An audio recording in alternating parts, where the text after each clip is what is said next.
Welcome to a chilling journey through the shadows of the unknown. Today, we delve into tales of possession, exorcism, and the supernatural forces that lurk just beyond our understanding. From the eerie streets of Morocco to the mysterious corners of India, these stories will leave you questioning the very fabric of reality. So, sit back, turn down the lights, and prepare to be enthralled by these true accounts of terror. Don't forget to like, share, and subscribe for more spine-tingling adventures into the paranormal. Now, let the darkness consume you as we begin. Story 1. Throwaway, because throwaway. I've never told that story to anyone because 1, just talking about it freaks me out good, and 2, I know 99% of people won't believe me. But here's to Reddit. Warning, pretty long post here about exorcism and stuff. Don't read if you don't want to believe, and if you want to sleep tonight. I am a 6 feet 2 inches, rather fit man. I practice Aikido and can bench press 240. My father and his brothers are pretty much as tall as I am, maybe less strong due to age, although most of them have been in fighting sports for a while. One of my aunts is about 5'4", probably weighs like 110 pounds at best. There was this time when she really went plain crazy. She would get incredibly angry or out of control at random times, spitting nonsense words, and there would be absolutely no way I, or my father, or both of us would be able to get her down. This felt like DBZ Yamcha trying to get Perfect Cell into an UFC submission. She had 10 times my strength. We needed to be 4 to actually pin her down and get her to stop moving until she calms down. That was extremely scary. She could just pop off anytime and go crazy. Now I didn't believe in the supernatural, but my grandmother, a rather traditional Moroccan woman, was convinced she was possessed. Honestly, it really felt like it. For those who don't know it, Morocco has a pretty big culture about supernatural or sorcery or possessed or exorcism shit. So most of the elders in the family firmly believe in it. Fast forward a few months later, when it was getting way too difficult for us to handle her. My uncle contacted a good friend in Morocco who has an exorcist in his family. The exorcist asked us to do one rather twisted thing. He asked my aunt if she could put a drop of her blood in a glass of water and leave the glass somewhere in the apartment while she's sleeping, not next to her. We were reluctant, but my grandmother forced her to do it. In the morning, the glass was empty. I'm still convinced she probably just woke up at night and drank it, but the exorcist's version was she is possessed by a demon, commonly known in the Muslim culture as non or jinn. Giving him this blood just was a way for you to welcome him and calm him down temporarily, and she needs to see an exorcist. Now we were getting convinced he was right, seeing her often getting crazier and crazier. In desperate times, sometimes you just choose to believe in a possible solution. So at this point, I decided to believe in what he said, and we had to go get a proof that he was right. We live in France, so we decided to drive to Morocco.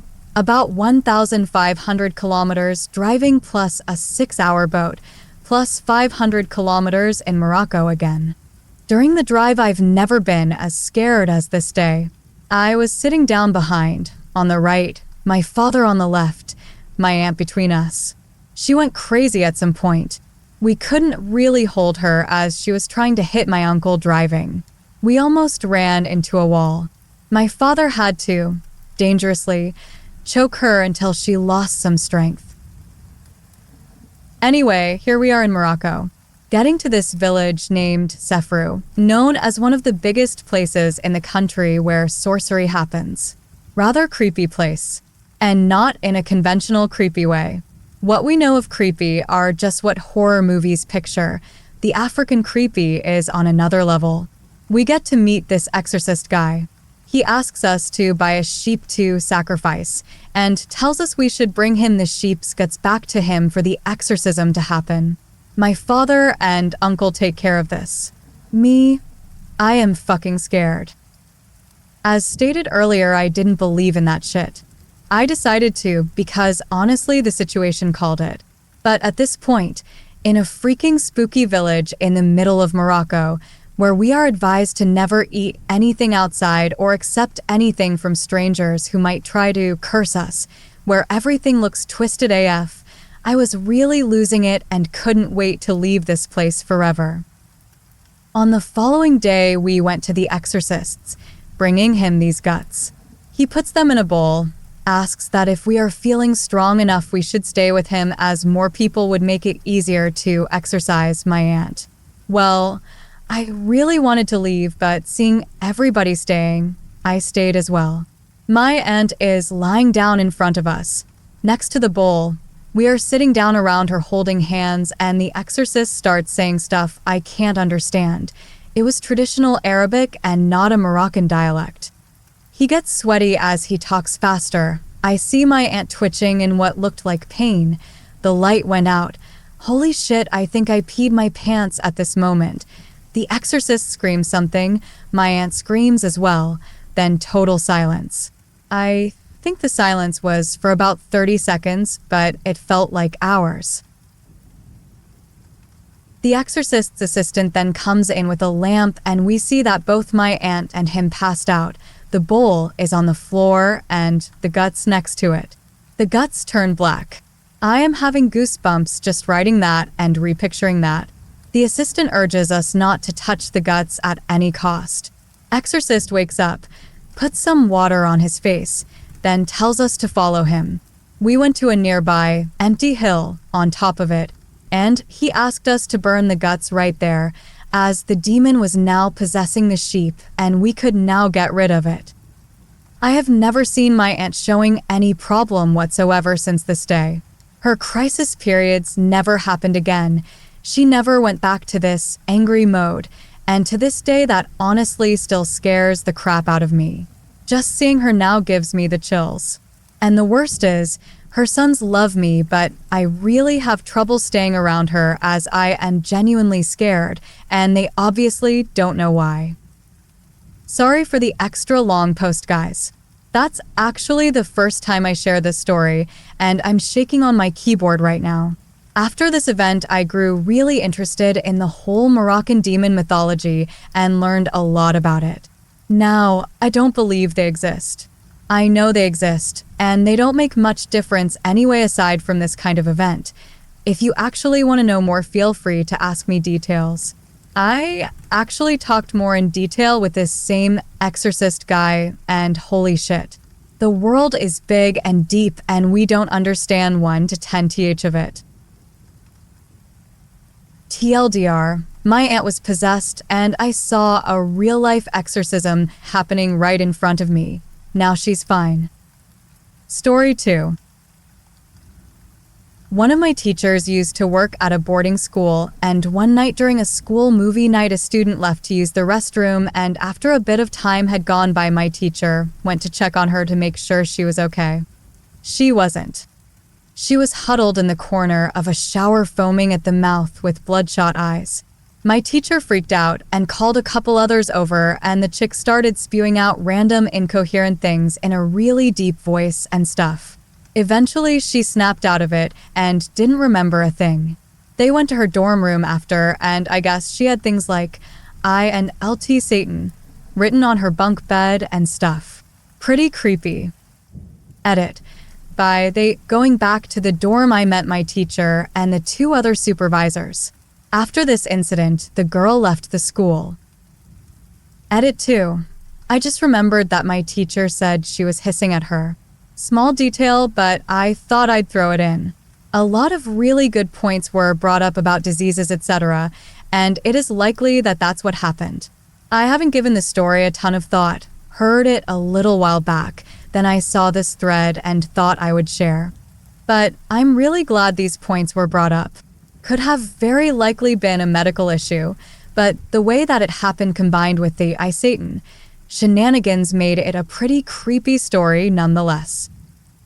Story 3.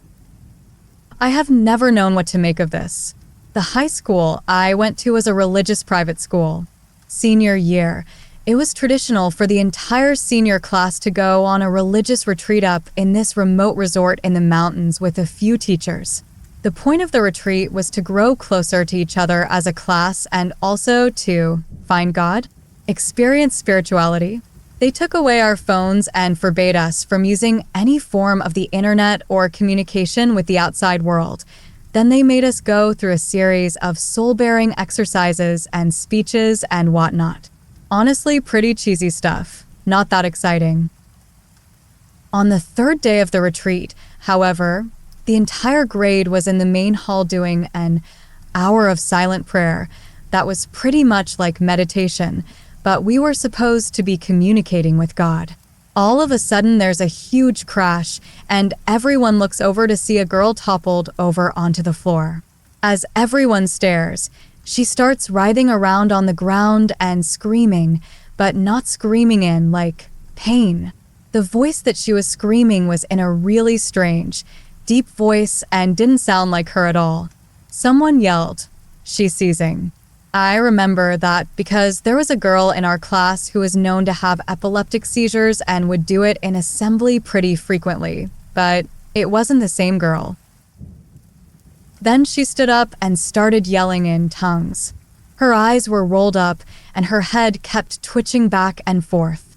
She started to run all around the room, yelling in an unintelligible gibberish language, and every now and then she would run at the cross in the middle of the room and then run back, screaming and crying.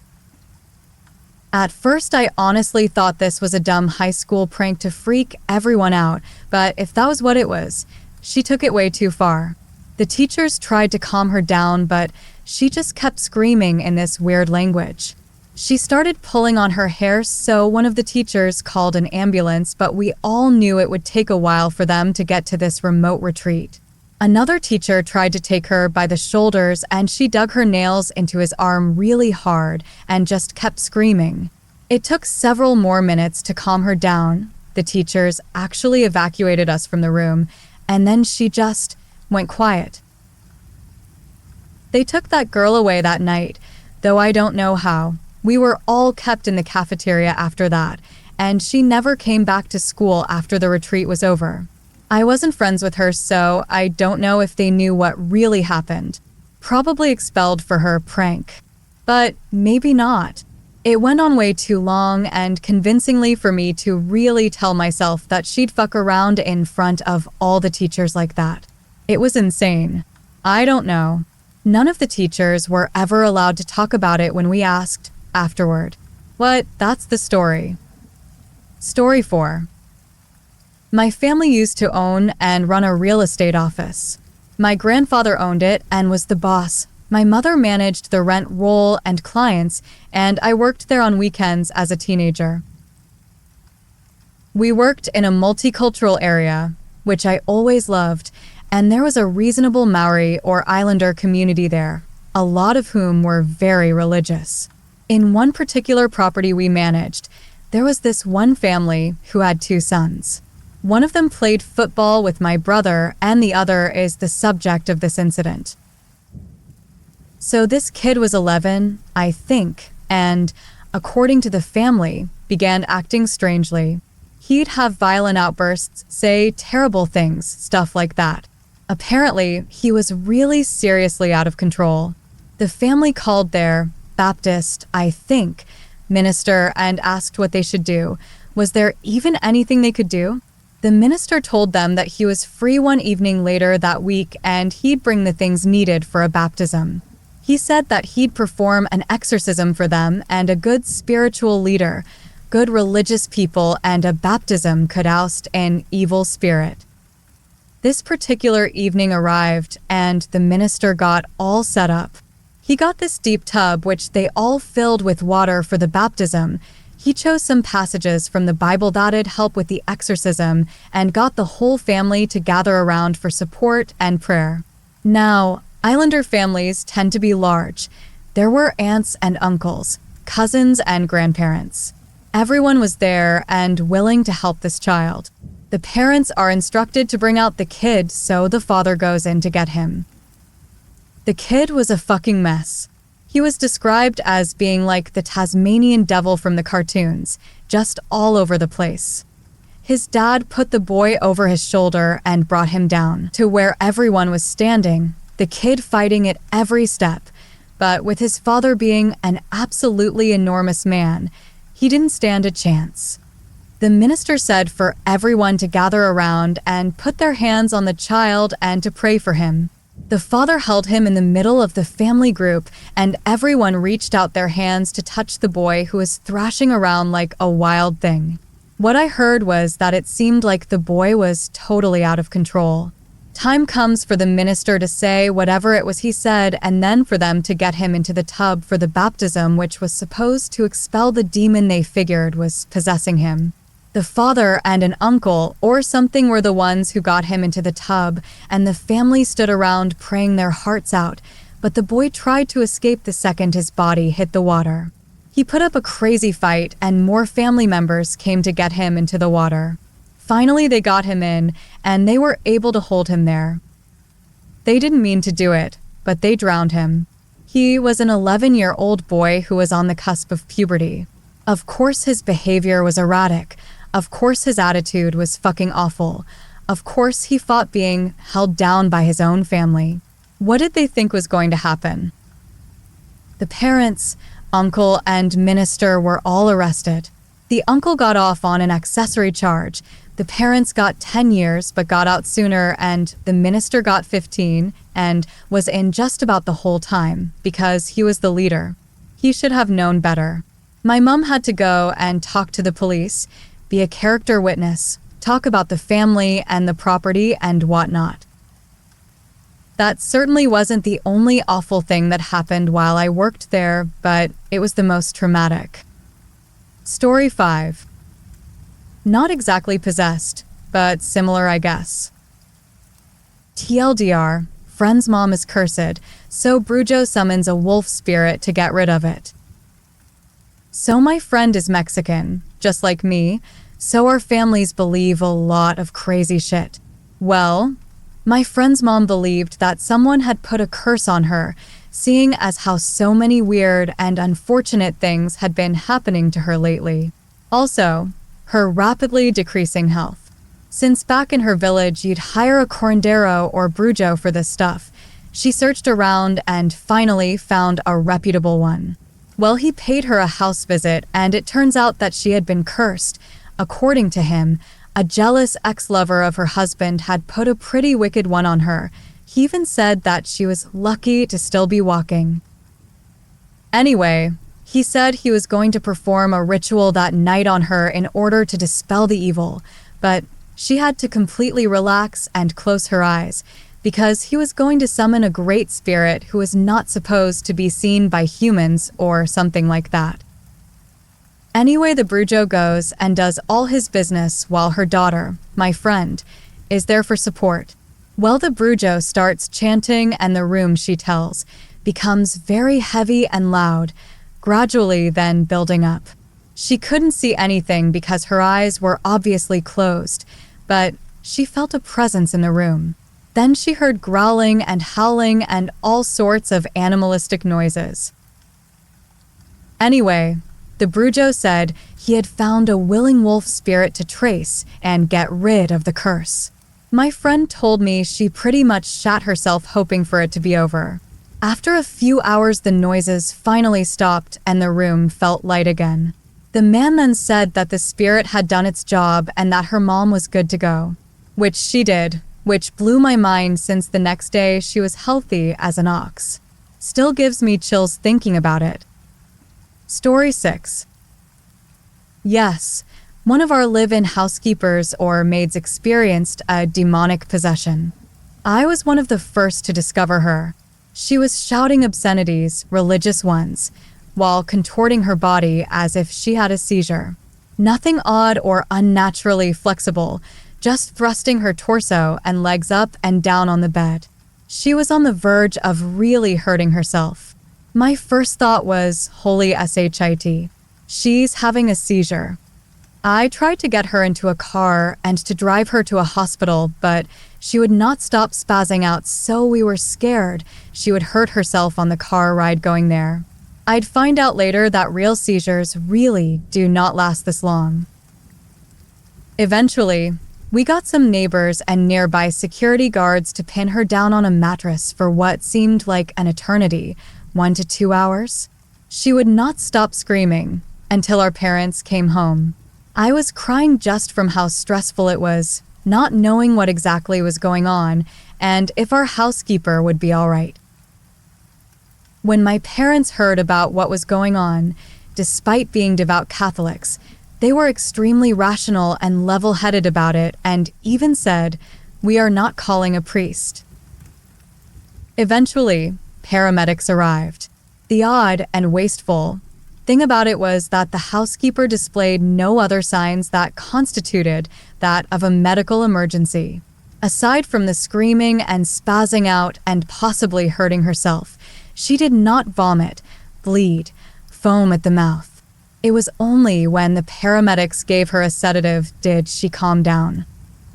And this happened a few more times, and we were all a lot more nonchalant about it, knowing that it wasn't a medical emergency. But we still had to enlist the help of others to pin her down until she'd finally calm down, approximate 1 to 2 hours. It also shook me a lot psychologically, as I was sorta young. After she was laid off, I found out much later on that whenever she was possessed, her relatives would simply hog her and tie her to the bed, and she would finally calm down.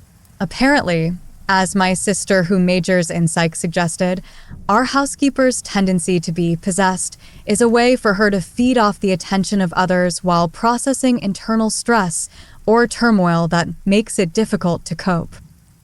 Story 7. When I was 14, me and my best friend at the time got a Ouija table and decided to play with it a bit. We got into a dark room at my place, lit some candles, and started the bullshit.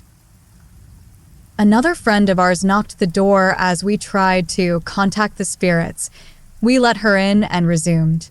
This third person kept mocking as we tried to get the supernatural messages, when, all of a sudden, she passed out. We thought she was joking, but then she opened her eyes and started to talk with a voice that wasn't hers. It was damn scary, but we still thought she could be playing with us. Then she laughed, a horrible laughter, and started to say things that happened to me that I never had said to anyone, and same for my best friend. Candles started flickering and the flames went a bit too high for my skeptical being not to shiver in spite of myself.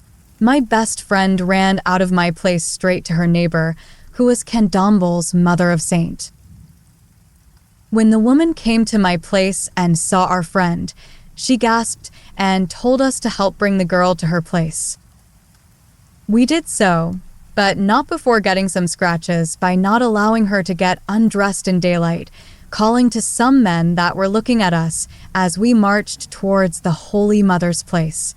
Once there, she locked herself with the girl in a room and told us to wait outside. I don't know what happened, but after a couple hours our friend came out, very tired and didn't remember anything after we let her in, and started to play with the Ouija table. The Mother of Saint told us not to play with what we can't control and whatnot. Nowadays, I believe this friend got impressed or suggested the ritual, and it was all. The only intriguing thing is the fact that she knew all those secret things about me and my best friend. It was scary for 2 14-year-old girls, that's for sure. Story 8. There was a weird episode in my village. Background: I am from a really backward place from India, in a really rural village, in a backward state, Arunachal Pradesh. It is near China and mostly jungle. To give you an idea how backward we are, the village got constant electric supply only 10 years ago. So back to the narrative. My uncle, my father's elder brother, once heard owl hooting near our house one night. It was around 2 a.m., since we consider owls hooting a bad omen, My uncle took his gun and tried to shoot the bird down. He pointed his flashlight towards the sound and saw the owl, but as soon as he pointed his gun at it, it flew away. Now, it so happened that after a week or so, we got the news that someone in the village has been possessed. My uncle, being one of the elders, had to see what was happening, and I tagged along with him. So he went there to check on the person possessed. The person was writhing and twisting when my uncle arrived, but as soon as he saw my uncle, he jumped up. He started pointing at my uncle and saying that my uncle is not good and stuff. When asked why, he said he tried visiting my uncle as an owl, but my uncle tried to shoot him, so he flew away. I damn near soiled my pants then and there. The owl hooting was a very minor affair for our family, and we didn't tell anyone about it. No clue what happened. That was the first and last possession incident I went to. Although we have a few cases now, and then I never had the nerve to go and watch. Story 9. I was absent that day thanks to the cold, so I missed this. My class is the only first year located on the second floor, alongside the senior years. In the middle of a class, suddenly everyone heard a blood-curdling scream. Obviously, everyone ran outside to see what's going on. My classmates saw a girl rolling on the floor, screaming like something out of a horror movie. The seniors watched in horror, frozen in terror. My PE teacher ran and grabbed the girl with some other teachers, then took her to an empty classroom. Several priests, Christian school, ran inside the classroom not long after that. According to a friend of mine who is gifted, she saw a big snake attacking that girl. The accident is hushed down, as it would be embarrassing to hear a case of possession in a Christian school, I guess. Story 10. Back when I was in high school, we had a yearly confession. While I was going near the chapel, my batchmates were hovering over 2 girls at my school. The other one kept rocking back and forth, murmuring incoherent things, and the other one laughed randomly while her best friend was hugging and crying, telling her to stop. There was also one of the girls who was possessed that was brought to the school's priest. And the creepy thing was that before all of that happened, the class school picture fell and had a crack from the glass pass through these 3 girls. Also, earlier on that day, one of the possessed girls said that there were a lot of spirits in their classroom. She said she could see them and they don't look very happy. Story 11. I do paranormal investigations with a friend and a family member, and we're going to be doing a ghost hunting show on YouTube that should come out in May of 2015, and personally, no, I've never seen someone possessed, but I know someone who has. My cousin's friend, we'll call Bob, was with a friend one night, and Bob's friend was freaking out saying they had a demon living in their house. Bob noticed their friend's eyes were black. Not the white parts of their eyes, but like the color part of their eyes were black. They had a really light green color of eyes, and Bob started freaking out and telling him this, and his friend started talking in a different voice, a different language with a good accent too. It was an English accent, I believe, and they weren't English. Then the voice got all crackly and shit, so Bob sprinted home and hid there for the rest of the night. Days later, Bob found out his friend had consulted with a priest and they needed an exorcism. Although I don't know if this is entirely true, as I wasn't there, Bob was really freaking out and scared when telling me the story. Story 12. I don't know if I will be believed, but this actually happened to me. I was possessed by a demon in the past. I've been cured, but boy was it a hell of a ride. One day, a long time ago, I started feeling funny. Like my insides were just turning to mush. I would wake up in the middle of the night sweating and fighting invisible entities. Fucking crazy, right? One night I woke up and had scratches all down my face and back. I woke up with bruises on other occasions. I would say that my experience lasted a few weeks. Then one morning I woke up and felt worse than ever. I went to the bathroom and looked into the mirror and saw what appeared to be a ghost, but it was really me. I sat on the toilet and cried like a baby back bitch. Then it happened.